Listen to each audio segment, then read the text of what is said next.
तो welcome Sangeeta di, welcome to Gyan Bharat.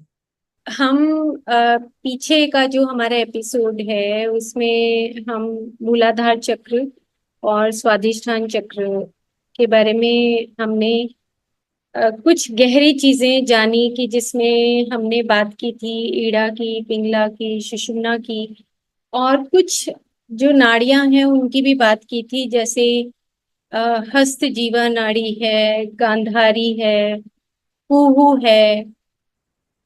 तो इस तरह से जो हमारी नाड़ियां हैं, अब हमें नाड़ी शोधन मैंने आज टॉपिक इसलिए चुना क्योंकि नाड़ियों के बारे में हमें थोड़ा थोड़ा अभी जानकारी मिलनी शुरू हो गई और साथ में जो कुंडलनी है उसका भी हमें पता लगना शुरू हो गया। कुंडलनी मतलब कि आप किसी एक पर्टिकुलर चीज को जानकर उसको अनुभव में ला रहे हैं और अनुभव में लाने के बाद उसको बार बार प्रैक्टिस कर रहे हैं और उसके बाद उसको छोड़ दे रहे हैं। छोड़कर फिर एक नई और किसी चीज के बारे में जानकारी प्राप्त कर रहे हैं।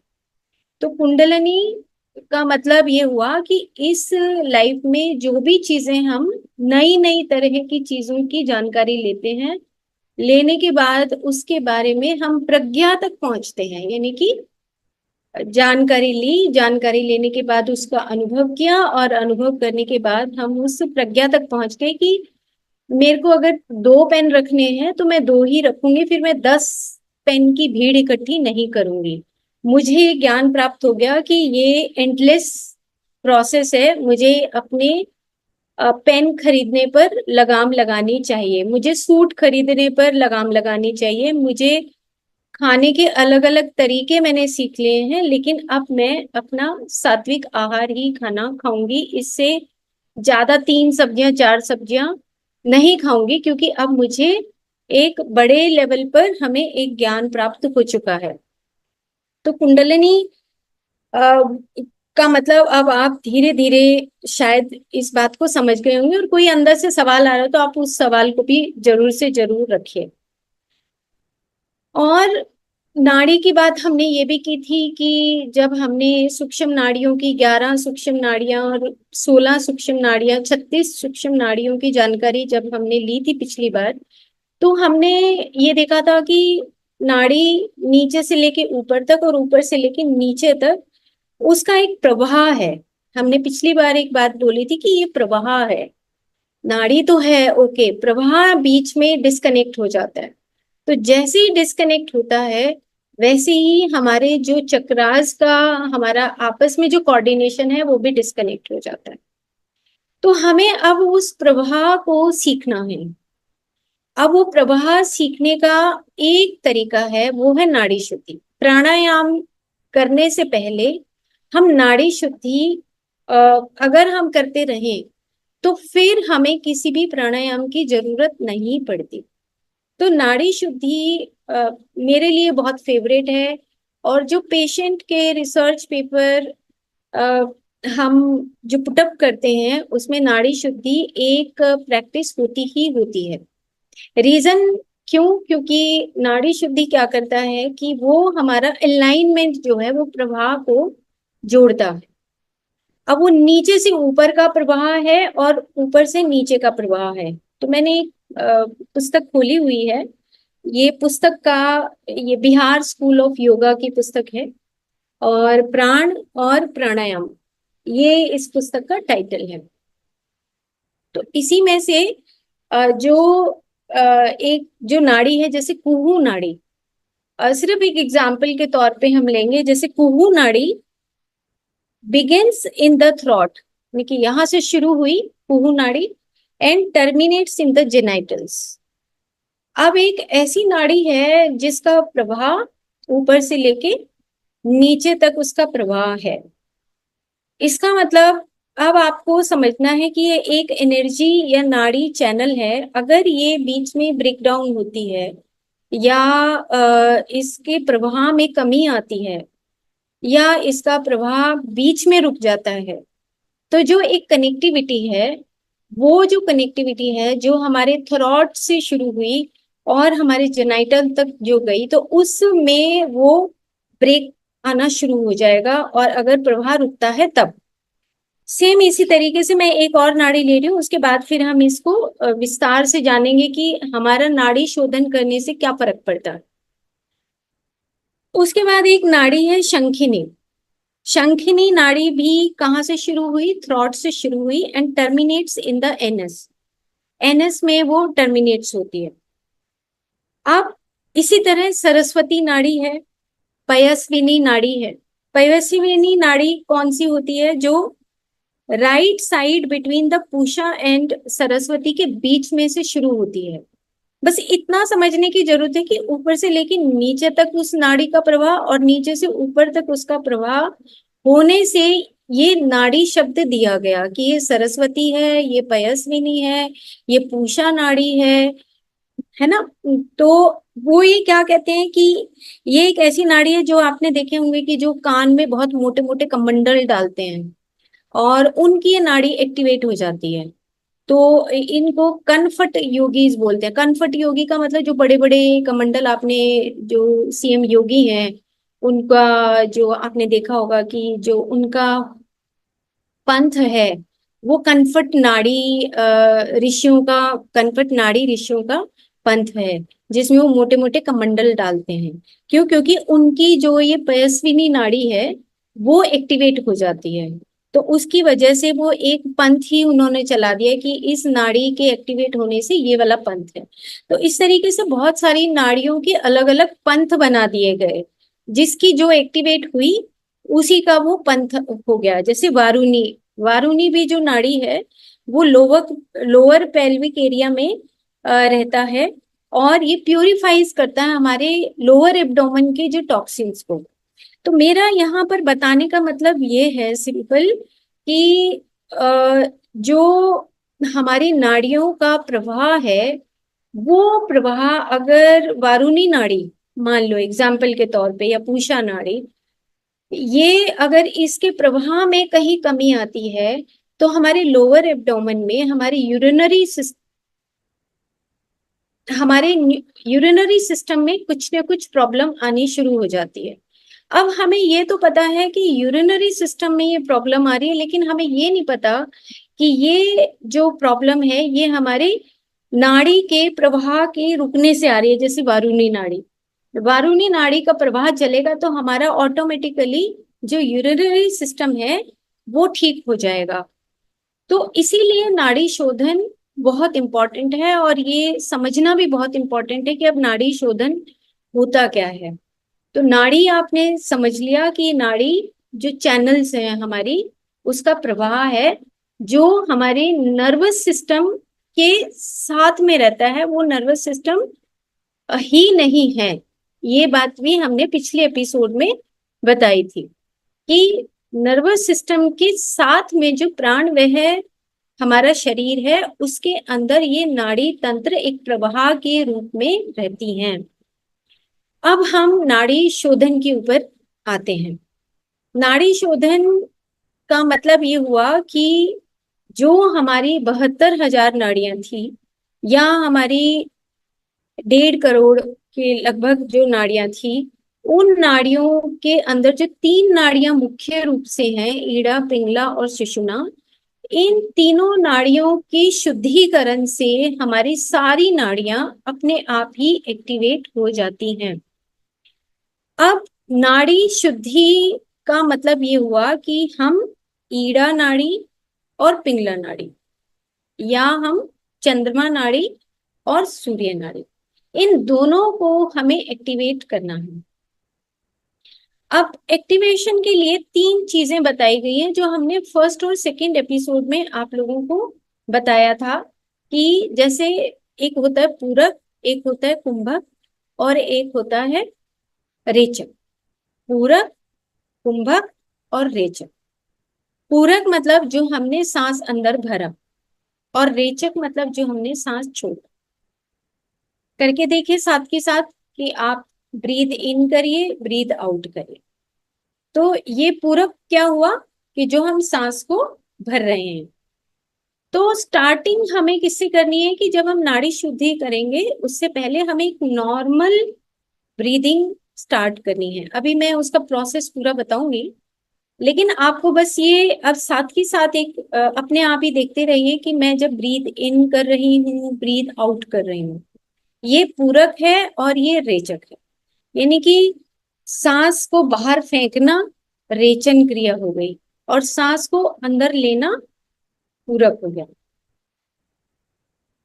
उसके अंदर थोड़ा सा ठहराव जो है, ठहराव पूरक, कुंभक और रेचक। अब जो ठहराव है इसको हम बोलते हैं कुंभक। ये जो कुंभक है इसके आगे एक वर्ड लगता है केवल कुंभक। तो नाड़ी शुद्धि जो प्रैक्टिस करता है हर रोज, वो एक ऐसी स्थिति में आ जाता है कुछ महीनों के बाद या एक साल के बाद, जो रेगुलर प्रैक्टिस करता है वो केवल कुंभक की स्थिति में आ जाता है। तो पूरक, कुंभक और रेचक, और पूरक और रेचक ये हमें पता है कि ब्रीद इन ब्रीद आउट। लेकिन जो नाड़ी शुद्धि प्राणायाम है उसकी जो हमारी प्राणायाम, सभी प्राणायाम की जो स्टार्टिंग है उसमें हम नाड़ी शुद्धि जब शुरू करते हैं तो जो बिगनर्स हैं उनके लिए सिर्फ और सिर्फ पूरक और रेचक होता है। कुंभक ऑटोमेटिकली अपने आप आता है। हमें उसको कुंभक करके कि 1:4:2 की रेशो में नहीं सीखना है अभी। उससे हमें कुछ हमारे जो हमारा रिदमिक एरिया है उसके ऊपर, जैसे मान लो कि हमने कुंभक किया, हमने रोका, तो हमारे हार्ट और लंग्स के ऊपर हमारे प्रेशर पड़ता है क्योंकि नाड़ियां हमारी शुद्ध नहीं है, मल से भरी हुई है। इसलिए कुंभक ऐसे कभी भी नहीं करना चाहिए। पहले हमें अपनी नाड़ी का शुद्धिकरण करना है। बिगनर्स के लिए हम अपनी नाड़ियों के शुद्धिकरण के लिए पूरक करें और रेचक करें। ऑटोमेटिकली कुंभक आपका लगने लगेगा, आपका जो मल है नाड़ियों से वो अपने आप खत्म होने लगेगा। तो मल की शुद्धिकरण के लिए, कि मल वहां से निकल जाए, यानी कि प्राण में शरीर के अंदर जो हमारी फीलिंग्स, जो हमारे इमोशंस जो अंदर भरे हुए होते हैं और प्राण का प्रवाह रुक जाता है, उसकी शुद्धिकरण के लिए ये नाड़ी शोधन किया जाता है। अब नाड़ी शोधन में हम क्या करते हैं कि एक नॉस्ट्रिल यानी कि लेफ्ट नॉस्ट्रिल से हम शुरू करते हैं और लेफ्ट नॉस्ट्रिल से ही हमने पूरक किया, लेफ्ट नॉस्ट्रिल से ही हमने रेचन किया, फिर राइट नॉस्ट्रिल से ही हमने पूरक किया और राइट नॉस्ट्रिल से ही हमने रेचन किया। जैसे हमने जब नाड़ी शुद्धि करते हैं तो हम इसको राइट साइड से हम इसको प्रेशर देते हैं और नॉर्मल ब्रीदिंग से हम शुरुआत करते हैं।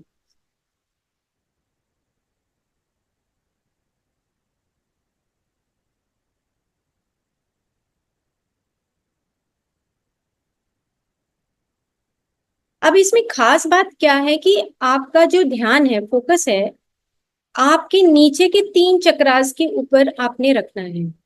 मूलाधार, स्वादिष्ठान और मणिपुर, इन तीनों के ऊपर, आपके चक्रास के ऊपर आपका फोकस होना चाहिए।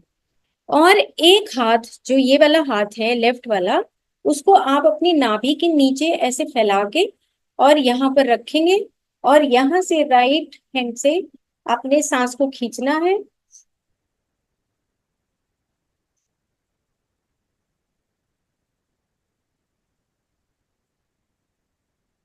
ऑल्टरनेट ब्रीदिंग करना है इसमें। जो पूरक किया और हमने रेचन किया, अभी कुंभक ऑटोमेटिकली हो रहा है। हमें कुंभक करने की प्रैक्टिस अभी नहीं करनी है। स्टार्टिंग में जितना भी हमारा मल भरा हुआ होता है, हमें कहीं पे भारीपन लगेगा, कहीं पे हल्कापन लगेगा, कहीं पे लगेगा कि हमारी जो चक्रास रुके हुए हैं नीचे के, तो वहां पर हमें कभी लगेगा कि यहाँ पे कुछ खालीपन है, दर्द भी होगा, पीछे बैक में भी पेन आएगा। ये सारी जब आप जो चीजें आप नाड़ी शुद्धि करेंगे तो ये सारे धीरे धीरे जो पेन्स हैं, आपकी ब्लॉकेजेस हैं, वो ऑटोमेटिकली खुलने लगेंगे। तो जो बिगनर्स के लिए पहला जो प्रयास है, लगभग 1 महीने तक हमें नाड़ी शोधन में पूरक और रेचन ही करना है। और पूरक करने के लिए आपको जैसे पूरक किया, तो ये बहुत इंपॉर्टेंट है कि जो नाभि के नीचे तक पूरी हवा भरी जानी चाहिए, ताकि आपके मूलाधार चक्र तक जो ऑर्गेन्स है उनका शिफ्टिंग हो। जैसे ही आप सांस भरेंगे, आप प्रैक्टिस करके देखिए साथ के साथ, कि जैसे ही आप सांस भरेंगे तो आपका जो डायफ्राम है वो डायफ्राम ऑटोमेटिकली नीचे जाएगा। जैसे जैसे नीचे जाएगा तो आपके लिवर, आपका स्टमक, आपका इंटेस्टाइन, आपके नीचे के रिप्रोडक्टिव ऑर्गन्स, आपका लोअर एब्डोमेन, ऑटोमेटिकली जितने भी ऑर्गन्स वहां पे हैं वो ऑटोमेटिकली नीचे शिफ्ट होंगे जैसे ही आप पूरक करेंगे। आप देखो कि एक अगर कॉन्शियस ब्रीदिंग होती है तो उससे आपके ऑर्गन्स में मूवमेंट शुरू होता है, और जैसे ही आप छोड़ते हैं तो जो नीचे हमारा डायफ्राम गया हुआ होता है वो ऑटोमेटिकली वापस अपनी पोजीशन में आ जाता है। ओके, एक तो ये इसका साइंटिफिक वे है समझने का, कि हमारे डायफ्राम से नीचे की जो मूवमेंट्स होती हैं, ऊपर नीचे जो हमारे ऑर्गन्स की मूवमेंट होती है, तो उसमें एक सही तरीके से अलाइनमेंट आता है, आपस में कोऑर्डिनेशन बनता है। जो हमारे पेल्विक एरिया का जो मूलाधार चक्र है, उसमें हमारे जितने भी ऑर्गन्स इन्वॉल्व होते हैं, चाहे वो हमारा फीकल मैटर से, फीकल सिस्टम से रिलेटेड है, हमारा जो हमारे इंटेस्टाइन, लार्ज इंटेस्टाइन का जो लास्ट पार्ट है, रेक्टम है, एनस है, और इवन के हमारे जो रिप्रोडक्टिव ऑर्गन्स हैं, वो सब इसी के साथ ही मूलाधार चक्र में ही आते हैं, और कुछ पार्ट हमारा स्वादिष्ठान चक्र में आता है। तो नाड़ी शोधन से जो हमारी ब्लॉकेजेस हैं और आपस का जो कोऑर्डिनेशन है, ब्लॉकेजेस खुलेंगी और जो कोऑर्डिनेशन है वो आपस में फिर से स्थापित होने लगेगा। ये नाड़ी शोधन बिगनर्स के लिए हमें पूरक और रेचक ही करना है। तो ऑल्टरनेट ब्रीदिंग हो गई। अब जैसे आप नाड़ी शोधन के लिए बैठेंगे तो आप सुख आसन की स्थिति में सबसे पहले बैठिए। सुख आसन कर सकते हैं, अर्ध पद्म आसन लगा सकते हैं, और जो हमारे सहज आसन है जो हम इजीली कर सकते हैं, उस आसन में हमें सबसे पहले बैठ जाना है। जैसे ही हम उस आसन में बैठेंगे तो आसन का मतलब क्या हुआ, एक पॉज, एक ठहराव है। आसन का मतलब होता है कि आप वहां पर कितनी देर तक ठहर सकते हैं। सुख आसन, तो सुख आसन में आपको बैठ जाना है। सुख आसन में बैठने के बाद आपको अपना जो फोकस है वो आपको नीचे के लोअर चक्रास में करते हुए दोनों नाकों से ब्रीदिंग पहले स्टार्ट करनी है, जैसे नॉर्मल ब्रीदिंग करते हैं। दोनों नाकों को आप चेक करेंगे कि मेरा राइट नॉस्ट्रिल चल रहा है या लेफ्ट नॉस्ट्रिल चल रहा है। तो 1 से 2 मिनट यानी कि 15 से 20 सांस हमारी नॉर्मल दोनों नॉस्ट्रिल से ब्रीदिंग होनी चाहिए, स्टार्ट नाड़ी शुद्धि करने से पहले। तो आपने ब्रीदिंग शुरू की, आपने देखा कि मैं सही बैठ गया हूँ। सही बैठने के बाद अपनी आंखें बंद करी। आंखें बंद करने के बाद आपने लोअर चक्रास के ऊपर फोकस किया। आपने देखा कि मैं कहाँ पर मेरे को हेवीनेस फील हो रही है। ओके, और उसके बाद फिर आपने नाड़ी शुद्धि अपना स्टार्ट कर दिया। और 20 राउंड इस पुस्तक में, ये जो बिहार स्कूल ऑफ योगा है, इसमें जो झेरन संहिता है और हमारे शिव सूत्र हैं, उसमें ये बताया गया है कि 20 चक्र तो आपको मिनिमम करने हैं और 4 बार दिन में नाड़ी शुद्धि करना होता है, अगर हम आगे की स्थिति में केवल कुंभक तक जाना चाहते हैं। लेकिन ये अभी प्राइमरी स्टेज में नहीं करना है। आपका सुबह और शाम 2 बार आप 20-20 चक्र आपको नाड़ी शुद्धि करनी है। ये इसी पुस्तक से मैंने कुछ रेफरेंसेस के आधार पे स्लाइड बनाई है, वो नेक्स्ट टाइम आपको दिखाएंगे। तो ये जो नाड़ी शुद्धि है, अब हम प्रैक्टिकल बात पे आते हैं। थोड़ी सी बीच में प्रैक्टिकल बात करते हैं, ताकि जैसे इनहेरिटेड ट्रॉमा बोलते हैं इसको। इनहेरिटेड ट्रॉमा का मतलब ये होता है जो मूलाधार चक्र और स्वादिष्टान चक्र से रिलेटेड है। जैसे मान लो कि किसी का जन्म हुआ और डिस्प्यूट चल रहा था प्रॉपर्टी का, और वो आपस में जो कंबाइंड फैमिली होती है, तो कंबाइंड फैमिली चलते चलते फैमिलीज अलग होने लगी, तीन भाई अलग हो गए। अब डिस्प्यूटेड फैमिली, डिस्प्यूटेड अपना जो प्रॉपर्टी है वो चल रहा है, लेकिन भाई अलग अलग हो गए, लेकिन डिस्प्यूट चल रहा है। और उसी दौरान एक भाई के यहाँ पर एक बच्चा हुआ, और उसी दौरान दूसरे भाई के भी एक बच्चा हुआ, मेल या फीमेल। अब वो जो दोनों बच्चे हैं, वो उसको बोलते हैं मूलाधार चक्र और स्वादिष्टान चक्र का इनहेरिटेड ट्रॉमा बोलते हैं। उसका मतलब ये है कि अभी बच्चे को नहीं पता है कि मेरे को आने वाले भविष्य में क्या प्रॉब्लम आने वाली है, लेकिन उसके पेरेंट्स को, अगर वो एक मेडिटेशन करते हैं, उसके पेरेंट्स स्वाध्याय करते हैं, उसके पेरेंट्स जो बुक्स पढ़ते हैं, स्पिरिचुअल किताबें पढ़ते हैं, उन पेरेंट्स को ये जरूर समझ आ जाएगी कि ये जो प्रॉब्लम है ये मूलाधार चक्र और स्वादिष्टान चक्र से रिलेटेड है।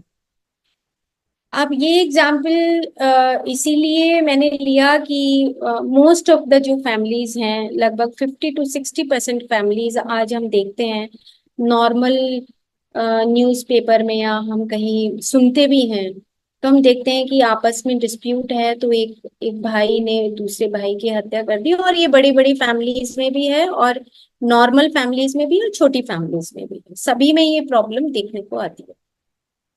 अब जिम्मेवारी बनती है कि हम उस जो इनहेरिटेड जो ट्रॉमेटिक सिचुएशन है, मूलाधार चक्र से रिलेटेड या हमारी जन्म और कर्म भूमि से रिलेटेड, उसको हम सॉल्व कैसे करें।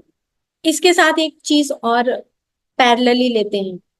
चलो, ये तो एक डिस्प्यूटेड बात हो गई कि एक प्रॉपर्टी है और बच्चे ने जन्म लिया, और पेरेंट्स मान लो यंग एज में 50 60 की एज में चले गए। अब उस बच्चे का रिस्पॉन्सिबिलिटी रह गया कि उसका मूलाधार चक्र जागृत है या नहीं, उसका स्वादिष्ठान चक्र जागृत है या नहीं।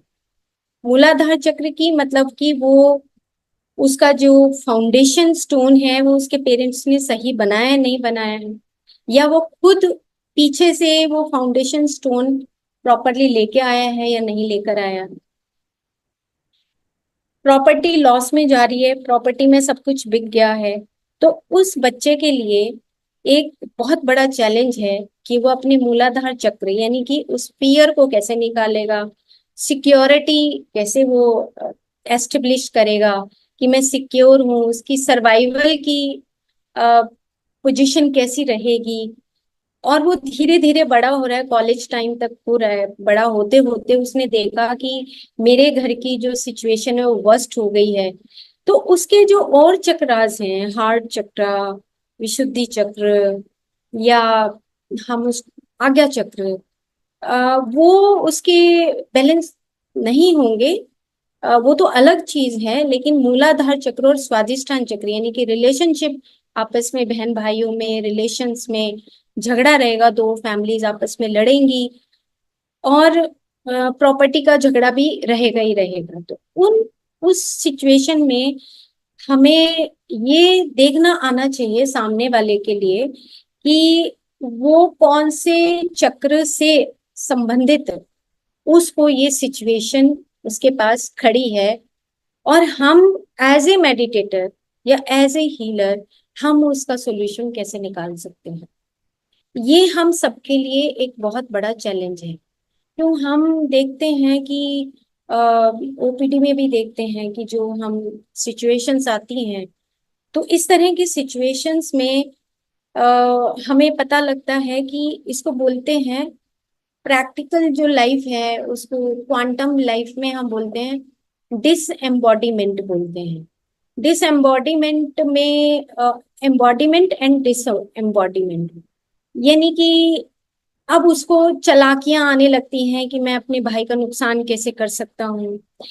उसका मूलाधार चक्र डेवलप नहीं हुआ प्रॉपरली, ब्लॉक्ड हो गया, उसका स्वादिष्ठान ब्लॉक्ड हो गया, और उसका अब आज्ञा चक्र ब्रो चक्र में उसको क्लेवरनेस चालाकियां आने लगी कि मैं ऐसे मार सकता हूँ उसको, मैं ऐसे गलत तरीके से पैसे कमा सकता हूँ, मैं किस तरीके से एडवोकेट को करूं कि ये सारी प्रॉपर्टी मेरी ही हो जाए।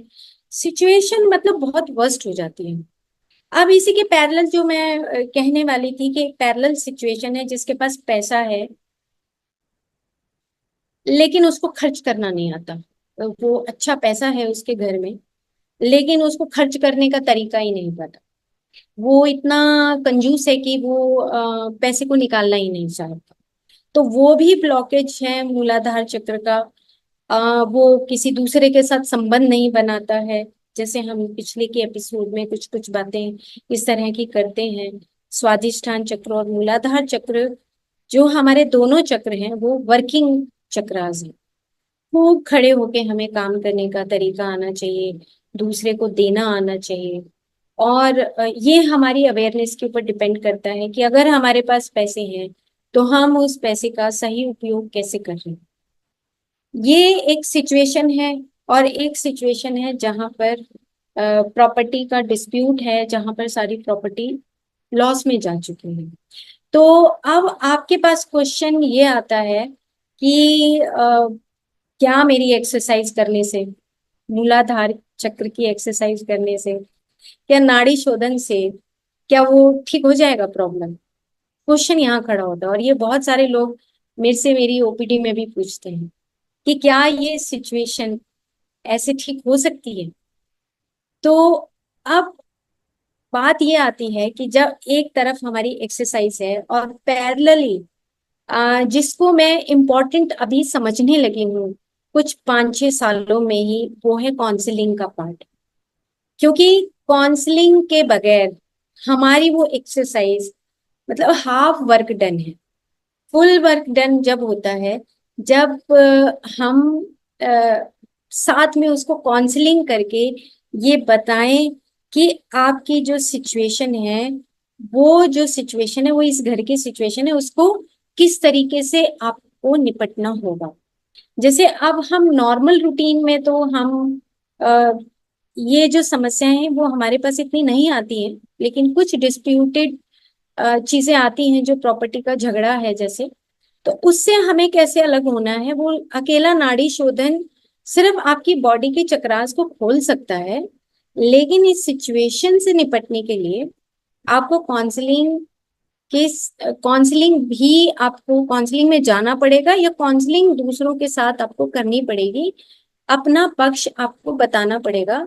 और ये दोनों चीजें इकट्ठी होने से ही आपका कहीं ना कहीं मूलाधार चक्र और स्वादिष्ठान चक्र और मणिपुर चक्र, ये तीनों चक्र तभी ओपन हो सकते हैं। अदरवाइज मेरा अपना पर्सनल व्यू है कि वो नहीं ओपन हो सकते।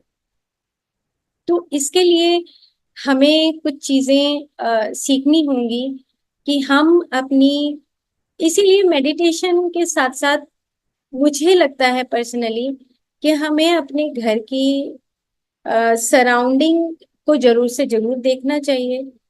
और प्रॉपर्टी जो कुंडलनी की हम बात करते हैं कि जैसे एग्जाम्पल दिया कि 2 पेन चाहिए या 1 पेन चाहिए हमें, और हम 10 पेन इकट्ठा करके रखते हैं, तो क्या ये सही है गलत है, ये तो हम सबको ही सोचना है। सेम इसी तरीके से ये तो एक छोटा एग्जाम्पल है पेन का, और इसी तरीके से हम कितना संग्रह करें, कितना इकट्ठा करें। क्योंकि नाड़ी शुद्धि यम, नियम, आसन, प्राणायाम और प्रत्याहार, प्रत्याहार पर जाकर नाड़ी शुद्धि की बात आती है, उससे पहले नहीं आती। ये नाड़ी शुद्धि का मतलब जो प्राणायाम और प्रत्याहार, ये दोनों चीजें जब हम बैलेंस करने लगते हैं तब हम नाड़ी शुद्धि और केवल कुंभक की बात करते हैं। और जहां पर हम संग्रह, जो हम यम नियम में हमने बात की थी कि जो हमारा अपरिग्रह और अस्थायी की संग्रह करना, अपनी क्षमता से अधिक इकट्ठा करना, तो कुंडलनी सो गई। जागे थे, कुंडलनी जागी कि हमें संग्रह नहीं करना चाहिए, लेकिन फिर से हम इकट्ठा करने लगे। कोई भी चीज, एनीथिंग, कोई चीज भी हम इकट्ठा करें, चाहे वो धरती है, पैसा है, जायदाद है, कपड़े हैं, पेन है, कोई भी चीज अगर हम ज्यादा करते हैं तो फिर कुंडलनी जाग नहीं रही, कुंडलनी सो गई है, वापस मूलाधार में आके स्टक हो गई। तो प्रैक्टिकली हमें ये बात समझनी है कि जो मूलाधार चक्र है वो बेस है। जैसे मिट्टी के अंदर अगर हम ज्यादा भी खाद डाल देंगे तो भी पौधा जल जाएगा, सीड उगेगा ही नहीं, बीज भी नहीं बचेगा, वो जल जाएगा। क्यों? क्योंकि वो मूलाधार है, वो फाउंडेशन है। तो हमारी फाउंडेशन में प्रॉपर्टी की जो बात हम कर रहे हैं, तो प्रॉपर्टी को लेके बहुत झगड़े होते हैं। अब हम सबको, ए हो, बी हो, सी हो, हम सबको ये बात समझनी है कि यहां से जाना तो कुछ नहीं, कुछ भी नहीं जाना।